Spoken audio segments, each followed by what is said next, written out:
قرآن مجید میں موجود معجزات کو کس عقل اور کس منطق کی کسوٹی پہ پرکھا جائے گا؟ اگر خدا نے خود نے وقت بنایا اور وقت کی وجہ سے کاز اینڈ افیکٹ کا فیکٹر جو ہے وہ مطلب پازیٹیو ہے، تو خدا وقت سے پہلے ایگزسٹ کیسے کر سکتا ہے؟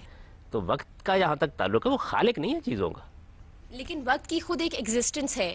اگر خدا تو یہاں بہت سی چیزوں آپ کی کے تو ہر چیز ایگزسٹ اسی لیے کریں کہ سائنس یہ ہمیں پروو کر رہا ہے کہ کاز اینڈ افیکٹ کا فیکٹر وداؤٹ ٹائم پاسبل نہیں ہے. تو اگر خدا آپ یہ کہنا چاہ رہے ہیں کہ خدا وقت سے پہلے ایگزسٹ کر رہا تھا، جبکہ سائنس ہمیں آج یہ پروو کر رہی ہے کہ کوئی چیز ایگزسٹ نہیں کر سکتی. خدا کے بارے میں وقت کا لفظ بولنا ٹھیک نہیں ہے. غامدی صاحب، نئے دریافت ہونے والے سائنسی حقائق کو مذہبی صحائف سے کمپیٹیبل ثابت کرنے کی کوشش کو ماہرین عمرانیات علم الکلام سے تعبیر کرتے ہیں. ہندوؤں میں رادھا کرشنن، یہودیوں میں فلو بیوبر، عیسائیوں میں تھامس ایکوینس اور مسلمانوں میں غزالی اور رازی مشہور متکلمین گزرے ہیں. ان تمام لوگوں کی تحریریں سائنسی حقائق کو اپنے اپنے مذاہب سے کمپیٹیبل ثابت کرتی نظر آتی ہیں اپنے اپنے دور میں. مگر ہم سب سوال یہ ہے کہ اگر یہ تمام مذاہب سائنسی طور پر درست ہیں تو کس طرح ایک سے زیادہ مذاہب برحق ہو سکتے ہیں؟ اگر قرآنی آیات کی الگ الگ سائنٹیفک انٹرپریٹیشن کر رہا ہو، جیسا کہ ڈاکٹر ذاکر نائک کرتے ہیں، ہارون یا کرتے ہیں، تو غامدی صاحب آپ بھی اس سے اختلاف کریں گے، ہو سکتا ہے بعض باتوں سے آپ اتفاق کریں. اب یعنی ہر بندے کو یہ ذاتی طور پر حق ہے کہ وہ اس سے اختلاف کرے یا اگر وہ اتفاق اپنے کرے. اندر کمپیٹنس تو غامدی صاحب اس سے تو دین کی یگانگت پارا پارا نہیں ہو جائے گی؟ دیکھیے بات ہے، اس کا یگانگت سے کیا تعلق؟ اور یہ ایک فیکٹ ہے کہ فارن کنٹریز میں if scientist have to conclude something, انہوں کو ریسرچ کرنی ہوتی ہے تو قرآن مجید کا ترجمہ اپنے سامنے رکھ کے اس کے اندر سے تحقیقات ڈھونڈ کے اور پھر آگے سے اپنی تحقیقات کو آگے لے کے جاتے ہیں. تو پھر آپ کیسے کہہ سکتے ہیں کہ سائنس اور مذہب دو مختلف چیزیں ہیں؟ یہ آپ کی خوش فہمیاں ہیں. سلامتی ہے ان آنکھوں پہ جو ہدایت پہ نظریں جمائے بیٹھی ہیں، ان کانوں پہ جو ذکر خیر کے منتظر رہتے ہیں، اور ان قدموں پہ جو ہدایت کی راہ پہ گامزن ہیں. ناظرین، دنیا کے تمام مورخین اس بات پر متفق ہیں کہ سائنس نے مذہب کی گود میں پرورش پائی، کیونکہ مذہب نے مظاہر فطرت کی مابعد الطبیعتی توجیہ کے ذریعے انسان کی زندگی کو مفہوم دیا، اور پھر سائنس نے مظاہر فطرت کی طبیعتی توجیہ کرنے کا بیڑا اٹھایا. مگر کچھ عرصے بعد بعض مورخین کی رائے میں سائنسی انکشافات نے مذہبی عقائد سے متصادم ہونا شروع کر دیا، مگر دیگر مورخین کے نزدیک ہر نیا سائنسی انکشاف مذہبی عقائد کو مزید مستحکم کرتا چلا گیا. آج ہم اپنے شرکاء اور محترم جاوید احمد غامدی کی باہمی گفتگو کے ذریعے اس امر کا تعین کرنے کی کوشش کریں گے کہ کیا واقعی سائنسی انکشافات مذہبی نظریات سے متصادم ہیں یا مذہبی نظریات سائنسی حقائق ہی کی اشاراتی ترجمانی کرتے ہیں. غامدی صاحب، نئے دریافت ہونے والے سائنسی حقائق کو مذہبی صحائف سے کمپیٹیبل ثابت کرنے کی کوشش کو ماہرین عمرانیات علم الکلام سے تعبیر کرتے ہیں. ہندوؤں میں رادھا کرشنن، یہودیوں میں فلو بیوبر، عیسائیوں میں تھامس ایکوینس اور مسلمانوں میں غزالی اور رازی مشہور متکلمین گزرے ہیں. ان تمام لوگوں کی تحریریں سائنسی حقائق کو اپنے اپنے مذاہب سے کمپیٹیبل ثابت کرتی نظر آتی ہیں اپنے اپنے دور میں. مگر ہم سب سوال یہ ہے کہ اگر یہ تمام مذاہب سائنسی طور پر درست ہیں تو کس طرح ایک سے زیادہ مذاہب برحق ہو سکتے ہیں؟ مذہب اور سائنس کا دائرہ بالکل الگ الگ ہے، دونوں کا موضوع الگ ہے. مذہب کا موضوع یہ ہے کہ جو دنیا آنے والی ہے، موت کے بعد جو زندگی شروع ہونے والی ہے، اس پہ کیا ہوگا، اس کے نوامیس کیا ہیں، اس کے قوانین کیا ہیں، اس کی تیاری ہم نے یہاں کیسے کرنی ہے، اس کا ہمارے اخلاقی وجود پر کیا اثر پڑتا ہے، یہ مذہب کا موضوع ہے. سائنس کا موضوع طبیعیات کی یہ دنیا ہے جس میں ہم اس وقت رہ رہے ہیں. تو اس وجہ سے دونوں میں کسی تصادم کے تو پیش آنے کا کوئی امکان ہی نہیں ہے. در حقیقت مذہب کی تعبیرات کی جاتی رہی ہیں، مذہب کی بنیاد پر ایک علم کلام وجود میں آتا رہا ہے، مذہب کی بنیاد پر کلیسا نے کچھ نظریات قائم کیے، ان میں اور سائنسی تصورات میں تصادم ہوا. اس کو بدقسمتی سے مذہب اور سائنس کا تصادم سمجھ لیا گیا. دراحال کہ دونوں کا موضوع بالکل الگ ہے.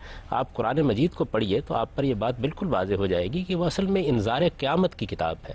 وہ خبردار کر رہی ہے کہ موت کے بعد ایک ایسا دن آنے والا ہے جس میں تم سب کو اپنے پروردگار کے حضور میں کھڑا ہونا ہے، اور وہاں تمہاری جواب دہی اس اصول پر ہونی ہے کہ تم نے اپنے علم کو کتنا پاکیزہ بنایا، تم نے اپنے اخلاق کو کتنا سائنس اور پاکیزہ مذہب کا بنایا. موضوع مختلف ہے تو پھر کیا اہل مذہب کو سائنسی معاملات میں مداخلت کرنی چاہیے؟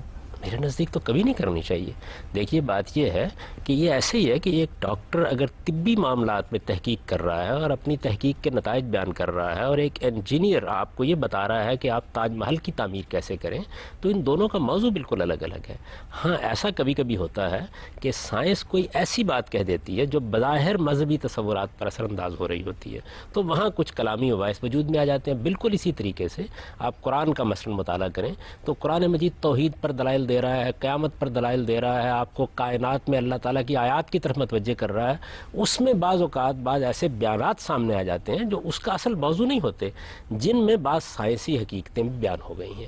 اور وقت نے یہ بات ثابت کر دی کہ جو بات قرآن مجید نے بیان کی تھی وہ بالکل برحق تھی، اور جیسے جیسے تحقیق آگے بڑھتی چلی گئی عین اس کے مطابق سامنے آتی چلی گئی. لیکن یہ نہ قرآن کا موضوع تھا، نہ قرآن مجید کوئی سائنس کی کتاب ہے، نہ وہ سائنسی حقائق کو بیان کرنے کے لیے نازل ہوئی ہے. وہ تو انسان کے دل کے دروازوں پر دستک دینے کے لیے نازل ہوئی ہے کہ اٹھو، بیدار ہو جاؤ، موت کے بعد ایک دوسری زندگی شروع ہونے والی ہے. بات یہ ہے کہ پیکٹول اور مولانا فتح محمد جلندری نے سورہ لقمان کی آخری آیت کا ترجمہ یہ کیا ہے کہ صرف خدا ہی جانتا ہے کہ حاملہ عورت کے پیٹ میں نر ہے یا مادہ. ہم سب اب جب سائنس اس قابل ہو گئی ہے کہ وہ الٹرا ساؤنڈ کے ذریعے اس امر کا تعین پہلے سے ہی کر لیتی ہے، تو کیا ہم اس آیت کا کوئی اور مفہوم یا ترجمہ اخذ کر سکتے ہیں؟ یہ ترجمہ کس نے کیا ہے؟ یہ ترجمہ تو کیا نہیں جا پیکٹول نے اور سکتا، مولانا فتح محمد جلندری کیا نہیں جا سکتا، اس لیے کہ اس میں ما فی الارحام کے الفاظ ہیں، اس میں مرد اور عورت کا سوال ہی نہیں ہے. کیا سائنس نے جاننے کا کوئی ذریعہ دریافت کر لیا ہے کہ ماں کے پیٹ میں سے ارسطو پیدا ہو رہا ہے یا افلاطون پیدا ہو رہا ہے، اقبال پیدا ہو رہا ہے یا فردوسی پیدا ہو رہا ہے، یہ بڑا ہو کر غالب بنے گا یا ہٹلر بن جائے گا؟ تو قرآن مجید نے وہاں کہاں ذکر کیا ہے مرد اور عورت؟ وہاں بریکٹ یا میں لڑکے لکھا اور ہے لڑکی نر کا؟ یا مادہ. یہ تو بریکٹ میں اگر انہوں نے خود یہ سمجھ کے کر دیا تو قرآن نے تو یہ بات نہیں کہی. قرآن مجید تو یہ کہہ رہا ہے کہ اللہ اس بات کو جانتا ہے کہ ماں کے پیٹ میں کیا ہستی پرورش پا رہی ہے. ظاہر ہے کہ اس کا علم ہر چیز کا احاطہ کیے ہوئے ہے. تو آپ انسانی شخصیت کے بارے میں کیا آپ کے خیال یہ میں مرد اور اس عورت کا آیت سے جاننا؟ مراد یہ ہے کہ خدا یہ نہیں جانتا کہ اس کے اندر نر ہے یا مادہ، بلکہ یہ جانتا ہے کہ یہ وہ بھی بڑا ہو کے جانتا ہے، اچھا ہوگا یا برا؟ وہ بھی جانتا ہے، پوری شخصیت سے واقف ہے.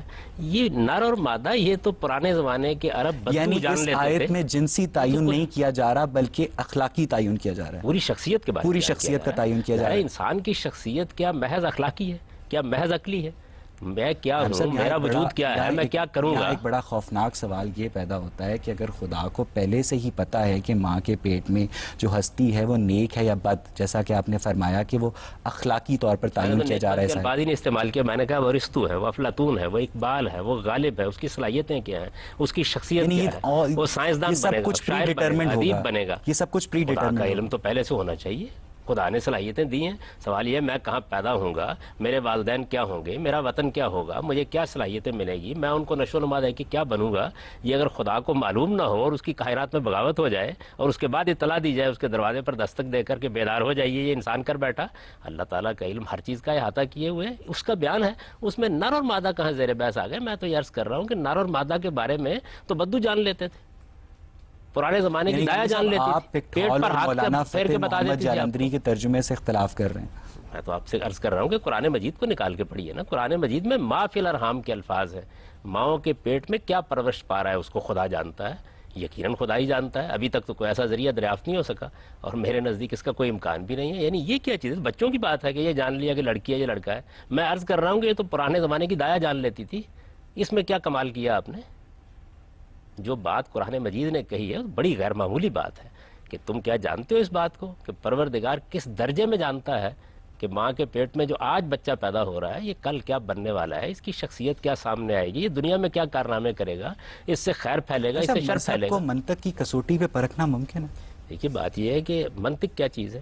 مذہب جو بات کرے گا وہ علم و عقل کے آخری میزان پر پوری اترتی ہے. منطق تو اصل میں علمی اور عقلی گفتگو کا ایک ذریعہ ہے جس کو آپ منطق کہتے ہیں. منطق کیا ہے؟ منطق کا مطلب یہ ہوتا ہے کہ ایک پریمیسز آپ کو دے دیا گیا ہے، آپ اس سے کچھ چیزوں کو انفر کر رہے ہیں. تو یہ پرانے زمانے میں آپ جانتے ہیں کہ ارسطو کی منطق کا رواج تھا جس کو منطق استخراجیہ کہتے ہیں، ڈیڈکٹیو لاجک. وہ اب دنیا میں ختم ہو گئی. اب تو آپ استقراء کے دور میں جی رہے ہیں. اس میں بھی بے شمار ترقی ہوتی رہتی ہے اور انسانی عقل صرف منطقی طریقے سے کام نہیں کرتی. انسانی عقل کے کام کرنے کے بے شمار دوسرے پہلو ہیں. وہ براہ راست بعض چیزوں کو محسوس بات یہ ہے کہ سائنس اپنے استدلال کی بنیاد منطق اور عقل پہ رکھتی ہے، جبکہ آپ بھی دعویٰ کر رہے ہیں کہ مذہب کے اندر ایسی کوئی چیز نہیں ہے جو منطق اور عقل کے معیارات کے خلاف ہو. تو آپ کو نشاندہی تو کرنی غامدی چاہیے، صاحب، آپ کو بتانا پھر چاہیے کیا قرآن چیز ہے. مجید میں موجود معجزات کو کس عقل اور کس منطق کی کسوٹی پہ پرکھا جائے گا؟ ہر عقل و منطق کی کسوٹی پر پورے اترتے ہیں. اس کی وجہ یہ ہے کہ جس وقت آپ علمی لحاظ سے یہ مان لیتے ہیں کہ اس کائنات کا ایک پروردگار ہے، تو عقل کیا کہتی ہے؟ پروردگار کو اس قانون کا پابند ہو جانا چاہیے. پھر تو اس کا مطلب یہ ہوا کہ وہ اس طبعیات کی دنیا کی تخلیق ہے.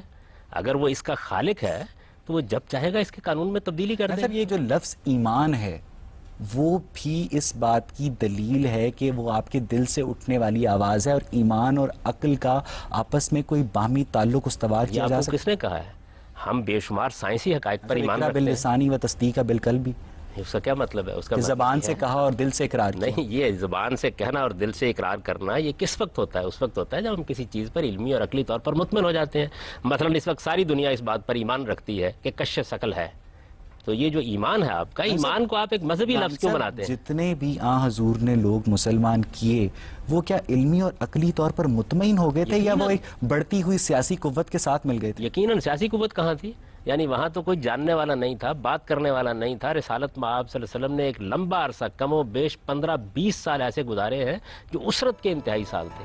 ان کے اندر لوگ مسلمان ہوئے. تو صاحب بات یہ ہے کہ کلوننگ کے ذریعے ہم بے تحاشا موروثی بیماریوں کا خطرہ کم کرنے کے قابل ہو گئے ہیں، مگر صاحب جو مذہبی علماء کی اکثریت ہے وہ کلوننگ کی اس بنیاد پر مخالفت کرتی ہے کہ خدا ہی نئی جان کی تخلیق پر قادر ہے، اور وہ اس کی سپورٹ میں سورہ روم کی 27ویں آیت کا بھی استعمال کرتے ہیں. تو امام صاحب، آپ کلوننگ کو شرعی نقطہ نظر سے کس طرح دیکھتے ہیں؟ میرے نظر تو ایک سائنسی مسئلہ ہے، اس کا سائنسی لحاظ سے جائزہ لینا چاہیے. البتہ اگر آپ انسان کی کلوننگ کریں گے تو اس سے کچھ اخلاقی سوالات پیدا ہوتے ہیں. کسی چیز کا ہونا ایک چیز ہے، ہو جانا ایک چیز ہے، ممکن العمل ہونا ایک چیز ہے، اور اس سے اخلاقی سوالات جو پیدا ہوتے ہیں ان کا سامنا انسان کو کرنا پڑتا ہے.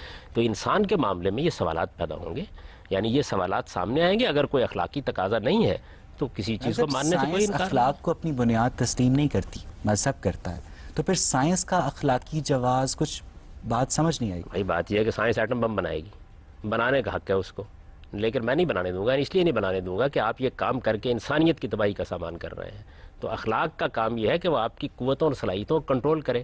اگر آپ کے اندر وہ صلاحیت ہی نہیں ہے تو اخلاق نے کنٹرول کیا کرنا ہے؟ انسان جھوٹ بول سکتا ہے، اس لیے اسے بتایا جاتا ہے کہ سچ بولو. تو سائنس اگر کوئی کام کرے گی اور ایسا کام کرے گی جو انسانیت کے لیے تباہی کا باعث بن جائے گا. اس وقت دیکھیے نا، پوری دنیا گلوبل وارمنگ کے خطرے سے دوچار ہے. یہ سائنس کا عطیہ ہے نا جو دیا ہے اس نے ہمیں، جہاں بے شمار چیزیں دی ہیں جن پر ہم صرف گندہ ہیں، اسی طرح یہ بھی دیا ہے. ہم نے سورہ لقمان کی آخری آیت میں جب پکٹھول اور مولانا فتح محمد جالندری کے ترجمے کا حوالہ دیا تو آپ نے اس سے اختلاف کیا. اب جب ہم نے کلوننگ کے ایشو پر معروف مذہبی علماء کے فتووں کا حوالہ دیا تو بھی آپ نے اس سے اختلاف کیا. یعنی کہ ہم سب اس ساری صورتحال سے ایک بات تو واضح ہے کہ سائنسی معاملات پر مذہبی طبقہ ایک جگہ نہیں کھڑا، لیکن تمام اخلاقی معیارات پر سائنسی حلقے ایک جگہ پہ کھڑے ہیں. دیکھیے بات یہ ہے کہ مذہبی طبقے کا لفظ آپ تب استعمال کریں جب اسلام میں کوئی مذہبی طبقہ متعین کیا گیا ہے. آپ بھی اس مذہب کو مانتے ہیں، میں بھی اس کو مانتا ہوں، اس کی کتاب ہمارے پاس موجود ہے. ہر بندہ اگر قرآنی آیات کی الگ الگ سائنٹیفک انٹرپریٹیشن کر رہا ہو، جیسا کہ ڈاکٹر ذاکر نائک کرتے ہیں، ہارون یا کرتے ہیں، تو غام صاحب آپ بھی اس سے اختلاف کریں گے. ہو سکتا ہے بعض باتوں سے آپ اتفاق کریں. اب یعنی ہر بندے کو یہ ذاتی طور پر حق ہے کہ وہ اس سے اختلاف کرے یا اگر وہ اتفاق اپنے کرے. اندر کمپیٹنس تو پیدا کر غامدی لیتا صاحب اس ہے. سے تو دین کی یگانگت پارا پارا نہیں ہو نہیں، جائے. دیکھیے بات ہے، اس کا یگانگت سے کیا تعلق ہے؟ علمی معاملات میں اختلافات ہوتے ہیں، سائنس میں نہیں ہوتے. آپ یہ کیسے دعویٰ کرتے ہیں کہ سائنس ایک جگہ پر کھڑی ہے؟ آپ چند مشہور تھیریز کا جائزہ لیجئے، اس میں آپ کو 10-10 15-15 مسالک نظر آ جائیں گے. ان کے اوپر کبھی سائنس کے جو رسالے ہیں ان کو پڑھیے، آپ کو معلوم ہوگا کیا اختلافات ہیں.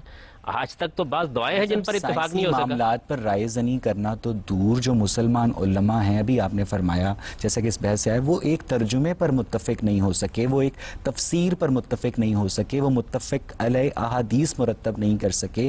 تو اس ساری صورتحال میں ہم کس طرح مذہبی طبقے کو یہ اجازت دیں گے کہ وہ سائنس کے متعلق اظہار آپ خیال کریں؟ انسانوں کو روبوٹ بنانا کیوں چاہتے ہیں؟ اختلاف کرنے دیجئے. اختلاف علم کی ترقی کا ذریعہ بنتا ہے. انسانی بھائی کائنات کا مطالعہ کریں گے اختلاف ہوگا، قرآن کا مطالعہ کریں گے اختلاف ہوگا. تو اختلاف کی وجہ کیا ہوتی ہے وہ جاننا چاہیے. اختلاف کی دو وجہ ہوتی ہیں، یا علم میں کوئی کمی ہوتی ہے یا تدبر اور غور و خوض میں کمی ہوتی ہے. اس کو دوسرے لوگ دور کرتے رہتے ہیں. سائنس کی تاریخ کیا ہمیشہ سے ایسی ہے؟ ارسطو کے زمانے میں سائنس کیا کہہ رہی تھی، نیوٹن کے زمانے میں کیا کہہ رہی تھی، آئنسٹائن کے زمانے میں کیا کہہ رہی تھی. سائنس کے نزدیک یہ بات قابل فخر ہے کہ وہ ہمیشہ چینج ہوتی رہتی ہے، جبکہ مذہب کہتا ہے کہ اس کی تعلیمات ہمیشہ کے لیے الہامی اور سٹیٹک ہیں.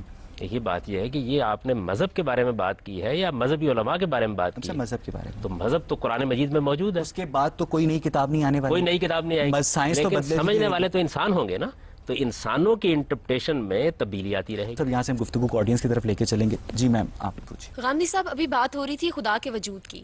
جو مذہب ہمیں نالج دے رہا ہے، جو مذہب ہمیں بتا رہا ہے، وہ یہ بتاتا ہے کہ اس یونیورس کو، اس کائنات کو خدا نے بنایا.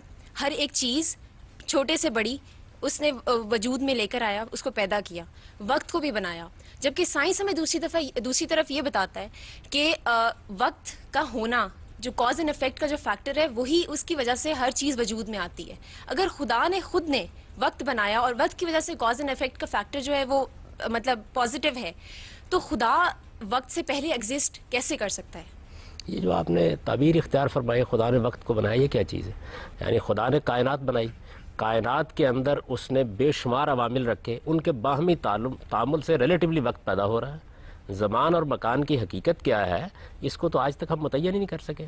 نہ مکان کی حقیقت متعین کر سکے ہیں، نہ زمان کی. ٹائم اور سپیس دونوں کے بارے میں بے شمار بحثیں ہوتی رہتی ہیں. اس پوری کائنات کا خالق خدا ہے. خدا نے کائنات کو جس طرح بنایا ہے، اس کے نتیجے میں وقت پیدا ہو گیا ہے، اور وہ ریلیٹیو ہے، ہم بھی جانتے ہیں. یعنی جس طریقے سے وقت کو آپ یہاں دیکھتے ہیں، اس طرح مریخ پر نہیں ہے، اس طرح چاند پر نہیں ہے، اس طرح دوسرے سیاروں اور ستاروں پر نہیں ہے. قرآن نے بلکہ یہ بات کہی، اس نے پہلی مرتبہ انسان کو یہ بتایا کہ تم 24 گھنٹوں میں وقت کو محدود کر رہے ہو. خدا کے ہاں تو بعض دن 50,000 سال کے برابر بھی ہوتے ہیں. لیکن سر وقت ہے تو ہر چیز ایگزسٹ کر رہی ہے نا. دیکھیے بھائی، وقت میں چیزیں ظہور پذیر ہوتی ہیں، وقت خالق نہیں ہے چیزوں کا. وقت وہ پیمانہ ہے جس کے زاویے سے ہم چیزوں کو دیکھتے ہیں. یعنی حرکت اس کے نتیجے میں ایک محسوس حقیقت بنتی ہے. تو وقت کا یہاں تک تعلق ہے، وہ خالق نہیں ہے چیزوں کا. لیکن وقت کی خود ایک ایگزسٹنس ہے. اگر خدا تو ہر چیز ایگزسٹ اسی لیے کریں کہ سائنس یہ ہمیں پروو کر رہا ہے کہ کاز اینڈ افیکٹ کا فیکٹر وداؤٹ ٹائم پاسبل نہیں ہے. تو اگر خدا آپ یہ کہنا چاہ رہے ہیں کہ خدا وقت سے پہلے ایگزسٹ کر رہا تھا، جبکہ سائنس ہمیں آج یہ پروو کر رہی ہے کہ کوئی چیز ایگزسٹ نہیں کر سکتی. خدا کے بارے میں وقت کا لفظ بولنا ٹھیک نہیں ہے. یہ وقت کا لفظ ہم کائنات کے بارے میں بولتے ہیں. یہ سارے تصورات کائنات میں پیدا ہوتے ہیں. خدا زمان و مکان سے بالاتر ہونا چاہیے، عقل یہی کہتی ہے. اسی کو قرآن نے بیان کیا، هو الظاہر هو الباطن هو الاول هو الآخر. وہ نہ زمان کے اندر پابند ہے، نہ مکان کے اندر پابند ہے. کوئی ایسی چیز نہیں کہ جس کے بارے میں آپ کہیں کہ یہ وہ ہے اور اس کے اوپر خدا ہے، یہ وہ ہے اور اس کے نیچے خدا ہے، یہ وہ ہے اور اس سے پہلے خدا ہے، یہ وہ ہے اور اس کے بعد خدا ہے. تو قرآن مجید نے یہ تصور دیا انسان کو کہ ذات خداوندی کو اپنی گرفت میں لانے کی کوشش نہ کرو. ذات خداوندی ہے، یہ ایک حقیقت ہے. اس کو اپنی گرفت میں لانا یہ کیسے انسان کے لیے ممکن ہے؟ انسان کی تو ابھی آنکھیں اس کائنات کی پہنائیوں کو نہیں دیکھ سکتے. آپ فرما رہے ہیں کہ خدا کائنات سے ماورا ہے، یعنی خدا زمان اور مکان کی قید سے آزاد ہے. تو غامدی صاحب، دنیا کی کوئی ایسی ہستی انسانی عقل کیا منطق کی کسوٹی پر اس کی تصدیق کر سکتی ہے جو زمان اور مکان کے بغیر ایگزسٹ کر سکے؟ بالکل کرتی ہے. اس کی وجہ یہ ہے کہ جب خدا کا تصور عقل کرتی ہے تو وہ چاہتی ہے کہ وہ ان حدود کا پابند نہ ہو. یہ تو خود عقل کا تقاضا ہے. اگر وہ ان حدود کا پابند ہوگا، خدا کی صفات انسان کی چاہت کی محتاج ہے. خدا کی صفات انسان کے عقلی تقاضوں کے لحاظ سے کیسے وجود میں آئی؟ اس میں اسلامی تعلیمات اپنی جگہ پہ ہیں، لیکن سائنس کا بڑا کانٹروڈکٹری تھیوریز آئی ہیں. تو اس بارے میں آپ کیا فرماتے ہیں؟ یہ بات یہ کچھ وہ چیزیں ہیں جو قرآن مجید نے بیان کر دی ہیں. کچھ چیزیں وہ ہیں کہ جن کو قرآن مجید نے اپنا موضوع نہیں بنایا، ان میں سائنس تحقیقات کر رہی ہے، بیان کر رہی ہے، اس میں مختلف نقطۂ نظر سامنے آتے ہیں. ان کا علمی جائزہ لیتے رہنا چاہیے. قرآن مجید صرف اتنی بات بیان کرتا ہے جتنی اس کے موضوع سے متعلق ہوتی ہے. اس کے علاوہ وہ سائنس کی کتاب نہیں ہے، نہ اس کا یہ کام ہے کہ آپ کو اس کے بارے میں بتائے، ورنہ تو انسانی علم و عقل کا دروازہ بند ہو جائے. اس نے آپ کے لیے دروازہ کھولا ہے. آپ اس میں جو مختلف نقطہ نظر ان کا جائزہ لیں. مثلا انسان کی تخلیق کے بارے میں قرآن مجید نے چند بنیادی باتیں بتا دی. یہ پہلی مرتبہ انکشاف کیا قرآن مجید نے کہ انسان کی تخلیق دو ادوار میں ہوئی ہے. یہ بتایا کہ پہلے دور میں بالکل اسی طریقے سے تخلیق ہوئی ہے مٹی کے پیٹ میں جس طریقے سے اب ماں کے پیٹ سے ہوتی ہے. یہ بتایا کہ یہ دور جو اب گزر رہا ہے اس سے پہلے انسان پر ایک حیوانی دور بھی گزر چکا ہے. یہ باتیں قرآن نے بیان کر دی. اور یہ بیان کرنے کی وجہ کیا ہوئی؟ وجہ یہ ہوئی کہ انسان کی تخلیق کے بارے میں کچھ بنیادی باتیں توحید کو بیان کرنے کے لیے کہنی ضروری ہو گئی تھیں، ورنہ یہ اس کا اصل موضوع نہیں ہے. اس سے آپ کو ایک روشنی مل گئی، آپ چاہیں تو اس سے فائدہ اٹھائیں، چاہیں تو مزید آگے بڑھیں. تو انسان کو اللہ تعالیٰ نے صرف ان معاملات میں خطاب کیا ہے جن میں دنیا کے اس تصور کے بارے میں بتانا مقصود ہے کہ اس کا کیا کوئی خالق ہے، کیا ہماری موت کے بعد کوئی دوسری زندگی ہے، اگر ہے تو پھر اس زندگی میں پہنچنے کے لیے ہمیں کیا کرنا ہے. یہ قرآن کا موضوع ہے. ہم صاحب آپ فرما رہے ہیں کہ خدا نے انسان کو زمین کے پیٹ سے پیدا کیا.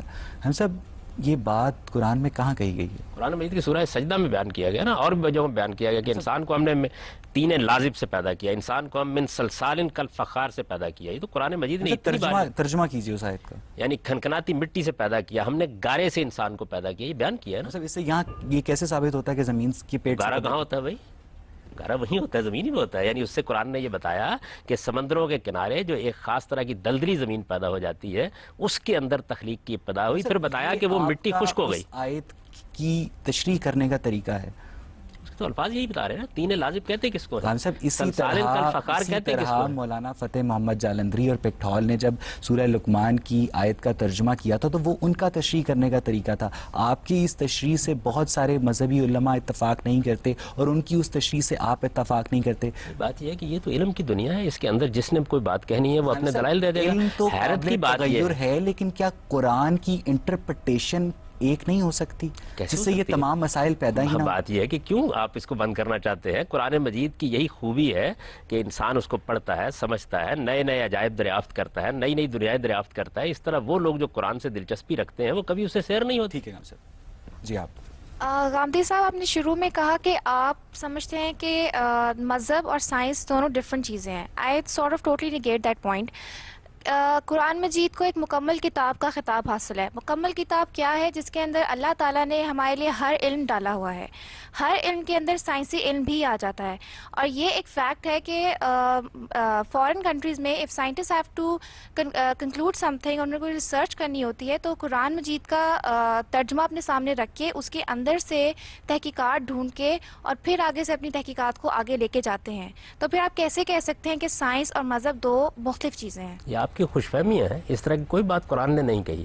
وہ کامل کتاب ہے ہدایت کے لحاظ سے، یعنی جس موضوع سے متعلق وہ بات کرتی ہے اس میں ایک کامل کتاب ہے. اس کا یہ کام نہیں ہے کہ آپ کو ایٹم بم بنانا سکھائے، اس کا یہ کام نہیں ہے کہ آپ کو علاج معالجے کے طریقے بتائے. یہ انسان کا کام ہے کہ ان کو سیکھیں. اور یہ بھی آپ کی میری بہن خوش فہمی ہے کہ سائنسدان قرآن مجید کھول کے بیٹھ جاتے ہیں اور اس کی بنیاد پہ تحقیق کرتے ہیں. ایسا کبھی نہیں ہوا. انسانی تاریخ میں یہ واقعہ کبھی نہیں ہوا. مسلمانوں کے یہاں بھی نہیں ہوا. کچھ آئیے غیر مسلموں کے یہاں ہوتا. ان دونوں کا موضوع ہی بالکل الگ ہے. اس بات پر میں کچھ ایڈ کرنا چاہوں گا. پچھلے دنوں اخبار میں میری نظر سے ایک کالم گزرا جس میں یہ لکھا تھا کہ ٹورنٹو یونیورسٹی میں ایک اناٹومی اور سیل بایولوجی کے ایک پروفیسر ہیں جن کا نام ہے کیتھ مور. انہیں سعودی عرب کی حکومت نے کنگ عبدالعزیز یونیورسٹی میں ایک بھاری مشاہرے پہ ملازم رکھا اور ان کا کام یہ تھا کہ قرآن اور حدیث میں انسانی تولید کے متعلق جو مواد ہے اس کو جدید سائنس سے کمپیٹیبل ثابت کیا جائے. یعنی قرآن کو پہلے درست تسلیم کیا گیا جیسا کہ انہوں نے کہا اور پھر اس کی سائنٹیفک انٹرپریٹیشن مانگی گئی. ہم سب ابھی آپ نے کہا ہے کہ یہ کام کبھی نہ مغرب میں ہوا نہ مسلمانوں میں ہوا. یہ آپ کے سامنے زندہ جیتی جاگتی مثال ہے. نہیں، وہ اور بات ہے جو انہوں نے کہی تھی. وہ بات یہ تھی کہ سائنسدان بیٹھ گئے اور انہوں نے کتاب کو ایک سائنسدان تھا. یہ تو ایک بالکل دوسری چیز ہے. تو یہ ہے کہ کسی مذہب کے ماننے والوں نے جب یہ دیکھا کہ انسان کی ولادت کے بارے میں قرآن مجید کے کچھ بیانات ہیں تو ایک سائنسدان کو انہوں نے کہا کہ دیکھیں آپ کے جو علم ہے اس کی روشنی میں ذرا ہمیں بتائیے کہ کیا چیز قرآن نے کہی اور کیا آپ کہتے ہیں. یہ بالکل ایک دوسری بات ہے. اور یہ کہ سائنسدان جب ناسا میں بیٹھتے ہیں یا سائنسدان جب طبی تحقیق کرتے ہیں تو وہ قرآن کھول کے بیٹھ جاتے ہیں. میرا خیال یہ رویہ علمی طور پر درست نہیں ہے. بالکل درست نہیں. اس کی وجہ یہ ہے کہ جس کتاب کا جو موضوع ہے قرآن مجید نے کبھی یہ دعویٰ نہیں. ٹھیک ہے صاحب. جی آپ پلیز. 20th سینچری میں انسان کی جو ایوریج عمر تھی وہ 40 ایئرس تھی. ٹھیک ہے. اور اب 21st سینچری میں انسان کی ایوریج عمر 65 ایئرز ہے. ویئرز قرآن میں مینشن کیا گیا کہ حضرت نوح کی عمر 900 ایئرس تھی، جس کی ڈاکٹر مہدی حسن نے یہ کہا ہے کہ وہ 900 قمری سال تھے کیونکہ تب جو ہے شمسی کیلنڈر کا رواج ہی نہیں تھا. ٹھیک ہے. اور اگر دیکھا جائے تو سال میں 12 چاند ہوتے ہیں, 900 پہ اس کو تقسیم کیا جائے تو 75 آتا ہے, جو کہ کافی ریئلسٹک ایج پتہ چلتی ہے. تو آپ اس بارے میں کیا کہتے ہیں؟ یہ بات یہ ہے کہ قرآن مجید نے سال کہا ہے, اور قرآن مجید کو جو آدمی پڑھتا ہے وہ جانتا ہے سال کا مطلب کیا ہوتا ہے. اس وجہ سے یقیناً وہ 950 سال ہی ہیں. ایسے ہی جیسے آپ بولتے ہیں, لیکن اگر اور دیکھا قمری جائے تو سال جو آج- ہے وہ صرف 10 دن چھوٹا ہوتا ہے شمسی سال سے. ہم روز قمری سال کا تجربہ کرتے ہیں. قرآن مجید بالکل واضح زبان میں نازل ہوا ہے, اس میں اس طرح کوئی ابہام نہیں ہوتا.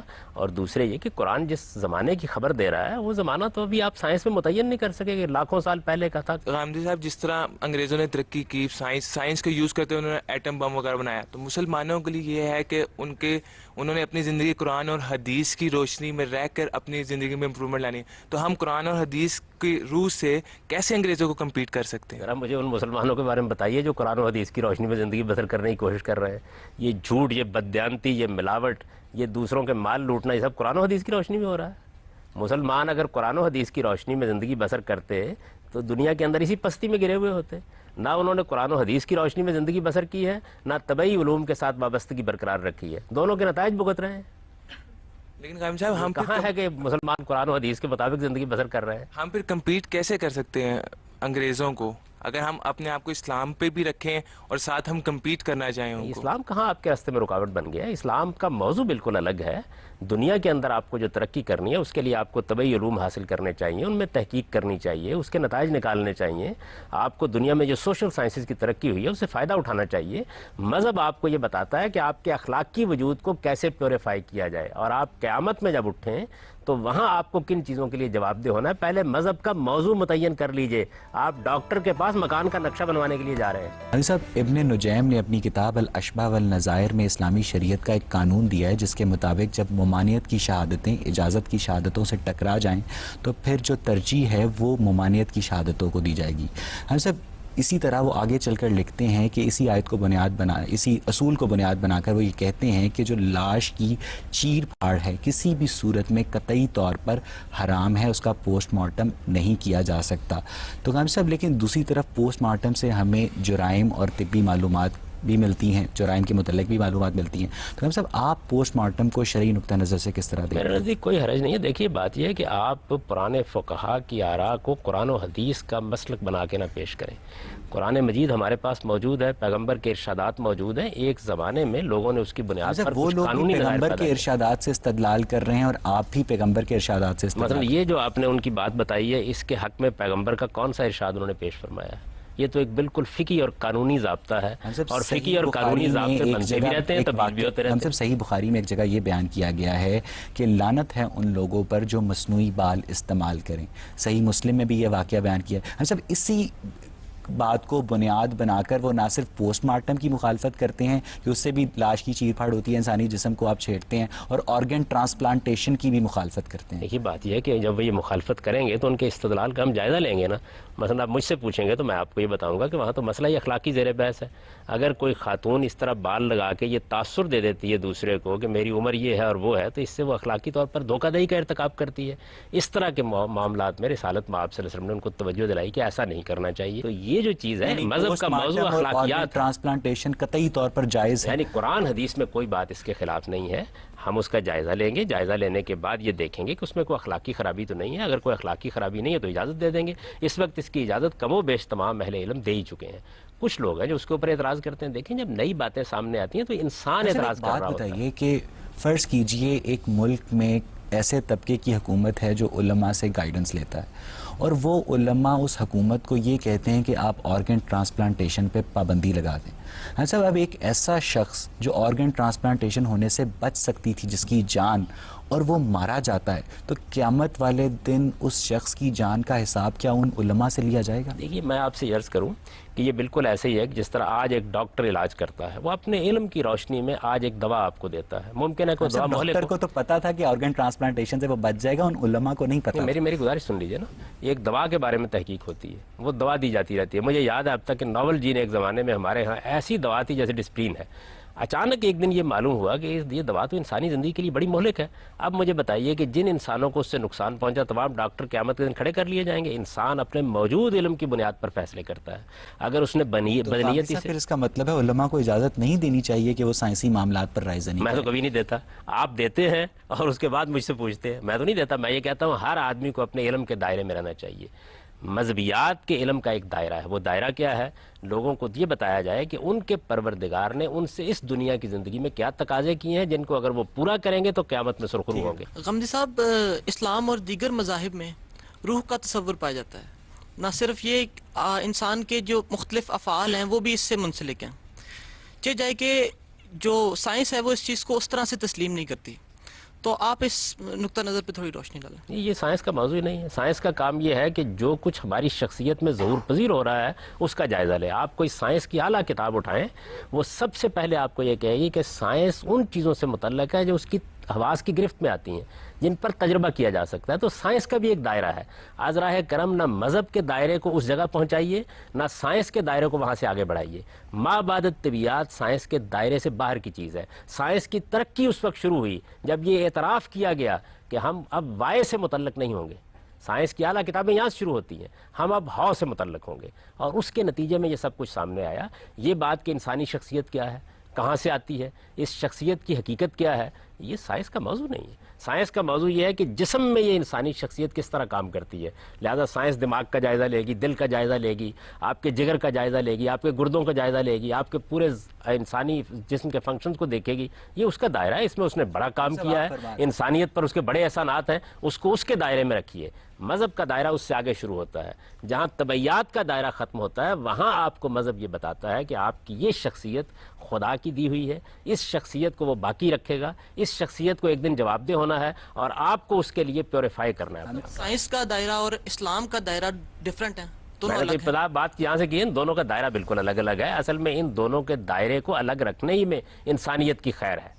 یعنی اگر آپ اطباء سے یہ کہیں گے کہ وہ مذہب پر کلام کریں اور مذہبی علماء سے یہ کہیں گے کہ وہ آپ کو علاج معالجہ بتائیں تو یہ آپ کا کمال فن ہے. اس سے انسانیت کو کوئی فائدہ نہیں ہوگا. ہر ایک کا اپنا علم ہے، اس کے اندر اس سے استفادہ کریں. صاحب، ایک فرانسیسی نیچرل فلسفر تھا جس کا نام تھا دیکارت. اس کا یہ کہنا تھا کہ روح کو مادی سمجھنا آسان ہے مگر یہ سمجھنا سخت دشوار ہے کہ وہ غیر مادی ہو کر، جیسا کہ آپ نے فرمایا کہ وہ غیر مادی ہوتی ہے، ایک مادے کو متحرک کرتی ہے.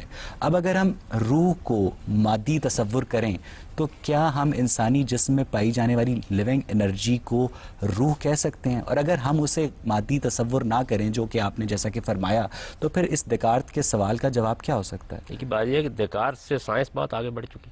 اب تو صورتحال یہ ہے کہ پہلے مادہ مسئلہ بنا ہوا تھا، اب مادے کی حقیقت مسئلہ بنی ہوئی ہے. پہلے یہ خیال ہوتا تھا کہ یہ کوئی ٹھوس چیز ہے جس کو ہم دیکھ سکتے ہیں. اب معلومات ہماری گرفتی میں نہیں آتی. اب مادے میں لوگ لہریں دریافت کر رہے ہیں اور نور کے اندر ذرات دریافت کر رہے ہیں. تو دنیا اس سے بہت آگے بڑھ گئی. سوال یہ نہیں تھا، سوال یہ تھا کہ روح غیر مادی ہو کر مادے کو کس طرح متحرک کرتی. میں یہ کہتا ہوں کہ یہ سب سے زیادہ سائنٹیفک بات ہے. یعنی ظاہر بات ہے کہ مادے کے اندر تحریک کے عوامل تو مجھے ملتے ہی نہیں ہیں. تو اگر میں یہ مانتا ہوں کہ ایک شخصیت موجود ہے جو اس کو متحرک کرتی ہے، یعنی میرے نزدیک وہ شخصیت جو شعور دیتی ہے آپ کو. ایک آپ کی حیوانی زندگی ہے، وہ مادی تعامل سے پیدا ہو جاتی ہے، وہ جانوروں میں بھی ہے. ایک آپ کی شخصیت ہے، یعنی جانوروں میں روح نہیں ہوتی. ایک شخصیت جو جانوروں میں روح نہیں ہوتی، ان کے اندر جان ہوتی ہے، زندگی ہوتی ہے، نفس ہوتا ہے، یہ چیز ہوتی ہے. آپ کے اندر در حقیقت وہ ایک شخصیت ہے جس کو انسانی شخصیت کہا جاتا ہے. چنانچہ یہی وجہ دیکھیے قرآن اس کو کیسے بیان کرتا ہے. وہ کہتا ہے کہ انسان کا حیوانی وجود جب پایا تکمیل کو پہنچ جاتا ہے اس وقت ہم اس کے اندر یہ انسانی شخصیت ڈال دیتے ہیں. صاحب، آرگن ٹرانسپلانٹ کی بات ہو رہی تھی اور اس پہ بہت سا کام اجتہاد کے تھرو اسلام میں اسکالرز بھی کر رہے ہیں اور اس چیز پہ کافی حد تک وہ متفق ہو گئے کہ کسی کی جان بچانے کے لیے اگر آرگن ٹرانسپلانٹیشن ہے تو وہ حلال ہے. تو کچھ ایسے آرگنز ہوتے ہیں جو جان کا خطرہ جن سے نہیں ہوتا لیکن ان کی ضرورت بہت زیادہ رہتی ہے، جیسے آنکھوں کا ایک ایلیمنٹ ہے کہ وہ اگر آپ کسی کو دے دو تو اس کی زندگی کا بہت حد تک رخ بدل سکتا ہے. ان آرگنز کے بارے میں آئی وانٹڈ ٹو نو کہ آپ کا کیا پوائنٹ آف ویو ہے کہ وہ ٹرانسپلانٹیشن کے لیے اگر آپ کا point of view, I wanted to know that. میرا تو میری بہن سادہ سا نقطہ نظر ہوتا ہے کہ اگر کسی چیز سے اللہ کی کتاب میں روکا گیا ہے، اللہ کے پیغمبر نے روکا گیا تو ہمیں روکنے کا حق ہے. اگر ایسا نہیں ہے تو پھر عام اخلاقی اصولوں پر کسی چیز کا جائزہ لینا چاہیے. اس سے جان کا خطرہ تو نہیں ہے آنکھوں کے ٹرانسپلانٹیشن. وہ لوگ کہتے ہیں نا، میں تو اپنی بات بیان کر رہا ہوں، آپ نے مجھ سے سوال کیا ہے تو میں یہ عرض کر رہا ہوں کہ میں تو اس طرح دیکھوں گا. تو میرے نزدیک نہ اس کے خلاف کوئی بات قرآن میں ہے، نہ اس کے خلاف کوئی بات حدیث میں ہے، نہ کسی اخلاقی اصول سے اس کا تصادم ہوتا ہے. اس وجہ سے جس چیز کو بھی آپ ٹرانسپلانٹ کرنا چاہتے ہیں کیجیے. سب آگے چلتے ہیں. ابن خلدون نے اپنے مقدمے میں ایک جگہ درج کیا ہے کہ مسلمانوں نے سب سے زیادہ سائنسی ترقی عباسی خلیفہ مامون الرشید کے عہد میں کی. 830 عیسوی میں اس نے 2 لاکھ دینار کی لاگت سے بغداد میں ایک بیت الحکمت تعمیر کیا اور ہزاروں یونانی مسودات کو اس نے عربی زبان میں منتقل کروایا جو مسلمانوں میں سائنسی ترقی کی بنیاد بنا. صاحب تصویر کا دوسرا پہلو یہ ہے کہ مامون الرشید ایک معتزل تھا اور قرآن کو تخلیق مانتا تھا. صاحب کیا وجہ ہے کہ سائنسی ترقی روایتی طور پر مذہبی سوچ نہ رکھنے والے سلاطین کے عہد میں ہوئی؟ وہ مذہبی سوچ رکھتا تھا، ایک خاص نقطہ نظر اس کا تھا ایک چیز کے بارے میں. اس پہ آپ اس کو غیر مذہبی کیسے قرار دیتے ہیں؟ وہ خدا کو مانتا تھا، وہ اللہ کی کتاب کو مانتا تھا، وہ قیامت کے دن پہ ایمان رکھتا تھا. مذہب ان چیزوں کا نام ہے. قرآن مجید مخلوق ہے یا غیر مخلوق ہے یہ کلامی مسئلہ ہے. ایک زمانے میں لوگوں نے اپنی حماقت سے اس کو پیدا کر دیا، اس کو آپ پورا مذہب بنا دیتے ہیں. مذہب نام ہے اس چیز کا کہ ہم سب کو ایک دن اپنے پروردگار کے حضور میں جواب یہ ہے کہ وہ تقدیر کے نظریہ جبر کا نہیں، نظریہ قدر کا قائل تھا. صاحب اب جو سائنس ہوتی ہے وہ چیزوں کے کازز ڈھونڈتی ہے، لیکن جو نظریہ جبر کے حامی لوگ ہوتے ہیں وہ کازز میں زیادہ نہیں پڑتے، وہ کہہ دیتے ہیں کہ یہ خدا نے بنایا ہے. صاحب یعنی انکلینیشن نظریہ قدر کے لوگوں کی سائنس کی جانب اور نظریہ جبر کے لوگوں کی مذہب کی جانب زیادہ ہوتی ہے. دونوں انتہائیں ہیں، دونوں غلط ہیں. قرآن مجید نے اس کے بالکل برعکس ایک نہایت متوازن تصور دیا ہے. اس نے بتایا ہے جبر کے مواقع کیا ہیں، اس نے بتایا قدر کے مواقع کیا ہیں.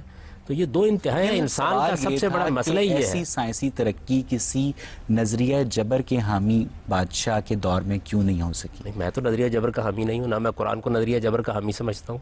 قرآن نے تو ایک نہایت متوازن تصور پیدا کیا ہے. اگر اس متوازن تصور پر لوگ قائم ہوتے تو نہ سائنسی ترقی رکتی، نہ مذہبی تصورات میں کوئی خرابی پیدا ہوتی. یہ تو پینڈولم کی طرح کبھی آپ اس انتہا پہ چلے جاتے ہیں، کبھی اس انتہا پہ چلے جاتے ہیں. جبر اور قدر کے مابین ایک توازن ہے. مجھے کہاں پیدا ہونا تھا، میری شکل و صورت کیا ہوگی، میرے والدین کون ہوں گے، میری صلاحیتیں کیا ہوں گی، ان کے لیے مواقع کتنے پیدا ہوں گے، یہ سب کچھ جبر ہے. لیکن یہ کہ ان صلاحیتوں کو نشو و نما دینے کے لیے مجھے کیا ایفرٹ کرنی ہے اور میرا اخلاقی وجود کیا ہے، یہ اور ایگزامپل یہ ملتی ہے کہ اخوان الصفا نے ایسٹرونومی کے اوپر، میوزک کے اوپر، فزکس کے اوپر جو رسائل مرتب کیے انہیں برسر بازار بغداد کی گلیوں میں جلوایا گیا. ہم سب یہ 11ویں یا 12ویں صدی کا واقعہ اور اس کے بعد سے ہی مسلمانوں کا سائنس کی دنیا میں ڈاؤن فال شروع ہو گیا. ہم سب کیسے دیکھتے ہیں آپ اس بات؟ اس طرح کے واقعات کے بارے میں دیکھیے تاریخی روایات ہوتی ہیں، بہت سی تاریخی روایت اس کی تردید کرتی ہیں، بہت سی تاریخی روایات اس واقعے کو بیان کرتی ہیں. اگر ایسا ہوا ہے تو یقیناً ایک برا کام ہوا ہے. میں مسلمانوں کے تمام افعال و اعمال کی ذمہ داری قبول نہیں کرتا. انہوں نے اچھے کام بھی کیے ہیں، انہوں نے برے کام بھی کیے ہیں. وہ آج بھی اچھے کام کرتے ہیں، وہ آج بھی برے کام کرتے ہیں. اس وقت جس طرح انسانی جانوں کو لیا جا رہا ہے، جس طرح دہشت گردی ہو رہی ہے، جس طریقے سے آپ اسلامی حدود کی خلاف ورزی کر رہے ہیں، ظاہر ہے اس کی کون تائید کرے گا؟ مسلمان جس طریقے سے اخلاقی پستی میں گر گئے ہیں کہ ان کی بنائی ہوئی دوا پر بھی آج اعتماد نہیں کیا جا سکتا، یہ کیا چیز ہے؟ تو اس وجہ سے مسلمانوں کے اعمال افعال کی بنیاد پر مذہب کا جائزہ نہیں لیا جائے گا. مذہب کی کتاب ہمارے پاس موجود ہے، وہ قرآن مجید ہے، اس کو ہم دیکھیں گے.